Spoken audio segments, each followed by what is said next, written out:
So I think it's the biggest game that the average mortal can play is real estate. Why do you love real estate? You know, I don't know that I love real estate as much as I love the game. I like to win. I like to negotiate. Like, I'm not somebody who watches HGTV day and night looking at houses. I'm really not. Like, I love to go look at cool houses, but like, I don't do it like some of the people on my team. Like, hey, what are you doing today? Oh, we're going to go out and look at 15 houses. Oh, great. Do you have a client? No, I just want to go look at them. That's not me. But I like the game. It's big. There's zero ceiling on it. You know, as hard as you work, you can make as much money as you want to make.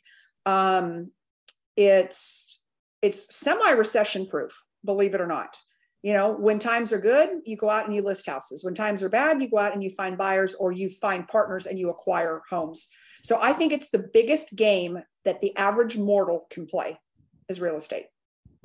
That's beautiful. I agree 100%. Well, I would take that one notch up, and I think Grant figured us out. You know, the tech world might be bigger than that, and you were kind of hinting at that earlier. I'm not smart enough to get in the tech world, though. Yeah, it's real estate. I can crush it, but you know, I mean, I can barely get my iPhone on and off. So yeah, as a whole new skill set would go in tech. Yeah. So yeah.